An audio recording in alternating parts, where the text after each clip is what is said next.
सीधे रुख कर लेते हैं प्रयागराज का, जहां जगत गुरु रामानंदाचार्य के 726वें जन्मोत्सव पर कार्यक्रम आयोजित किया जा रहा है। मुख्यमंत्री योगी संबोधित कर रहे हैं।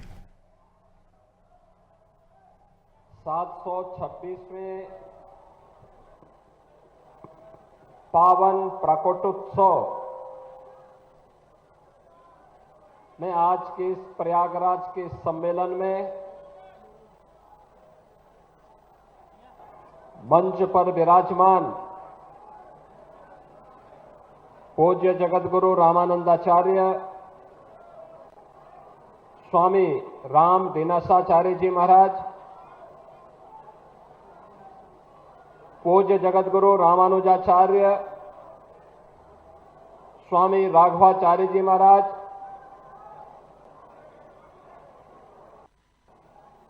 महानता के लिए उस प्रकार के दिव्य गुणों को अपने अंदर आत्मसात करने की सामर्थ्य भी होनी चाहिए। उस प्रकार का दृढ़ संकल्प भी होना चाहिए।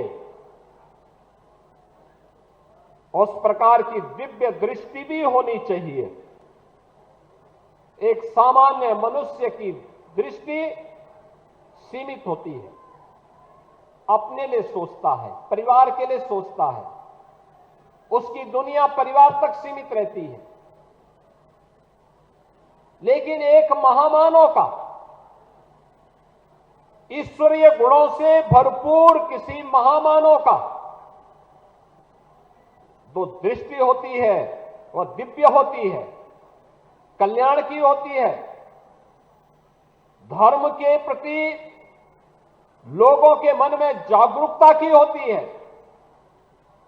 उनका भाव स्वयं के लिए नहीं, स्वार्थ के लिए नहीं, परमार्थ के लिए होता है। और यही कार्य इस धराधाम पर प्रकट होकर के पूज्यपाद श्रीमद जगतगुरु रामानंदाचार्य भगवान ने किया था। 726 वर्ष पूर्व जिस धरा पर जन्म हुए थे वह कालखंड ऐसा था, याद करिए, वह कालखंड ऐसा था जब विदेशी हमले हो रहे थे, आक्रमणकारी सनातन धर्म को रौंदना चाहते थे।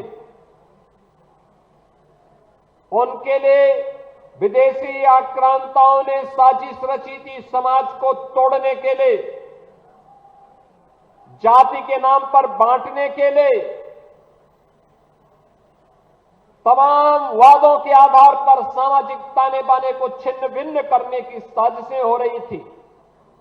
और याद करिए, उस समय सबसे पहले मत और संप्रदायों को एकजुट करने का आह्वान उस समय उन्होंने कहा था कि सर्वे प्रपत्तेरधिकारिणो मता,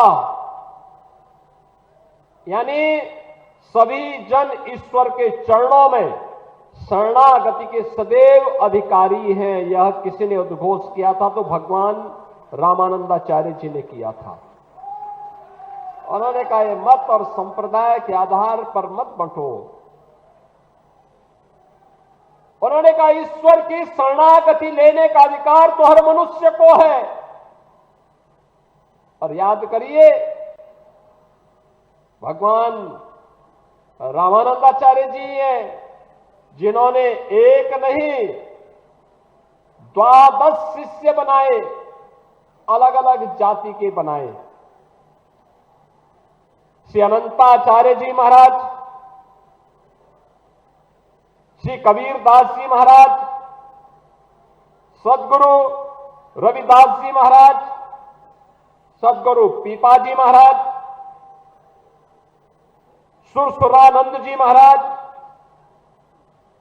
स्वामी सुखानंद जी महाराज, स्वामी नरहरियानंद जी महाराज, स्वामी योगानंद जी महाराज, स्वामी भावानंद जी महाराज, श्री धन्ना जी, श्री सेन जी, श्री गलवानंद जी, ये सभी 12 शिष्य भगवान रामानंदाचार्य जी ने उस समय के समाज को जोड़ने के लिए बनाया।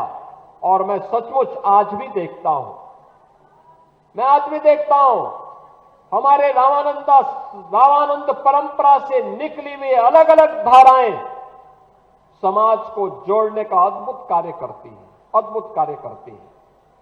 अभी जगतगुरु रामानंदाचार्य जी कह रहे थे, मैं देखता हूं इससे गांव-गांव में जाता हूं, जब मैं रविदासी संप्रदाय से जुड़े हुए संतों की साधना को देखता हूं, इस मंच पर आज ये सभी द्वादश परंपरा के संतजन यहां पर उपस्थित है। इस पंडाल में भी हजारों की संख्या में संतों की उपस्थिति रामानंद परंपरा की अलग अलग धाराओं से, कबीरपंथी भी है, रविदासी परंपरा से भी है, श्री पीपा जी की परंपरा से भी है, अलग अलग परंपरा से जुड़े हुए सभी पूज्य संतों की उपस्थिति इस सनातन धर्म की उस एकता का उद्घोष कर रहा है जो आज की आवश्यकता है। मैं गांव में देखता हूं, रविदासी परंपरा से जुड़ा हुआ हमारा संत कितने सात्विक भाव से कुटिया बना करके केवल और केवल कंठी धारण करने के साथ ही प्रभु की उपासना के लिए अपने आप को समर्पित करता है।